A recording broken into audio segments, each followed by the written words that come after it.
Good morning, everyone. This is Kendall Askins from Stimulating Minds. Askins stimulates over on Instagram. Stimulating Minds LLC now on Facebook. Please go like, follow us, share, and then there's the YouTube channel where you can get access. So if you're liking these videos, like, subscribe, follow us so that way you get notifications when new videos go up. So I want to talk to you today about growth versus fixed mindset. And what we're going to do is we're really going to break this down into pieces, into parts. We're not just going to put this in terms of giving you everything at once, because this is a very layered conversation. So today I'm going to focus particularly on fixed mindset. So I think that this was a few years ago a buzzword, right? Growth versus fixed mindset. And it was almost put in this category as like a good and a bad thing, right? And as people looked at what it meant, they automatically like, oh, I'm a growth mindset. Yeah, I'm a growth mindset. And, because they associated it with doing something good or being like a better person, right? And so what I want to offer is that I don't think there's a right or wrong, but I do think that one of these mindsets opens up more possibilities and different possibilities, and lets you feel limitless really in your life. It allows more possibilities for joy and fulfillment. So first and foremost, I want to talk about what a fixed mindset is.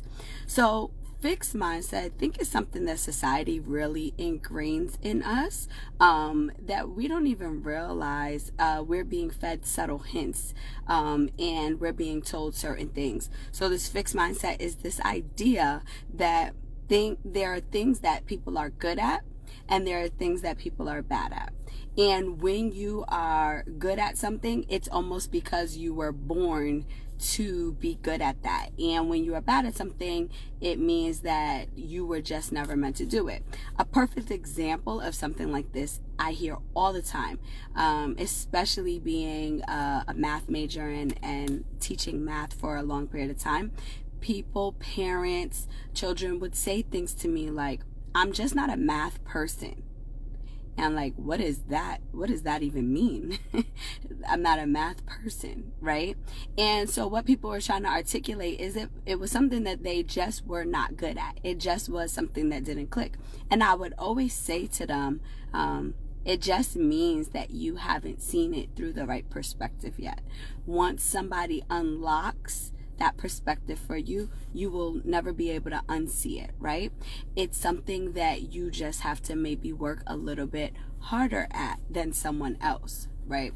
It's something that doesn't, that you have to put more energy into, but it doesn't mean that you are never going to get it. And so when we use words and phrases like, I'm just not a math person, what we are doing is operating from a fixed mindset. We are speaking out into the world that this is something that we will never be good at, no matter how hard we try. That is an example of a fixed mindset.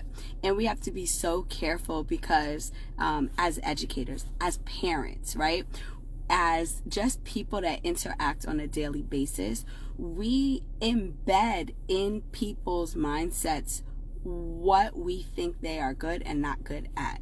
And that is an example of a fixed mindset when we say they just can't do it, right? They're not able to. Whenever you're using these words or phrases, you are implying that someone will just not be able to ever get something done.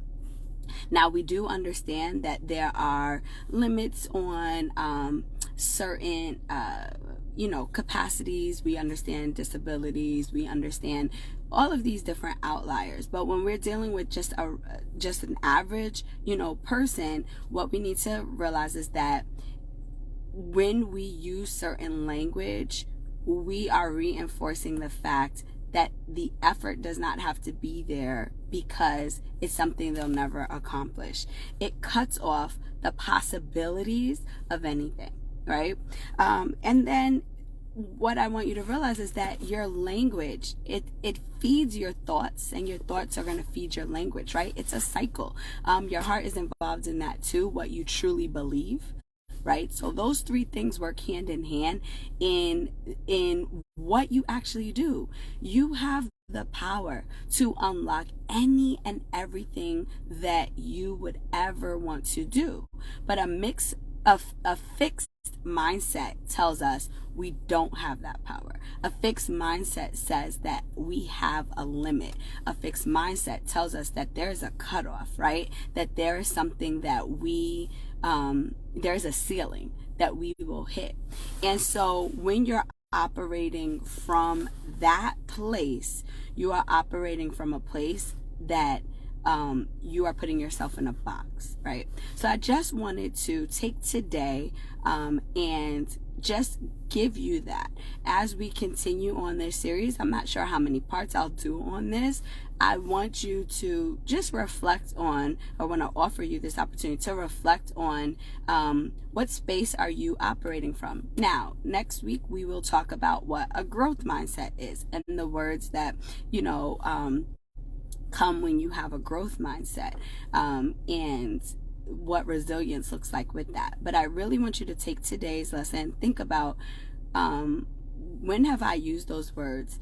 Have those words been fed to me? Do I have certain beliefs that I feel that is, cut off, like that there's nothing I can do to actually get better? And if you are answering yes to any of those things, then you are operating in a fixed mindset in those spaces. So drop some comments like this, share it out, go to our YouTube, subscribe. Let me hear your thoughts. What are your thoughts on just what is a fixed mindset and the space you've been operating in? I hope you guys have an amazing day, and I'll see you back here next week for more fun. Bye.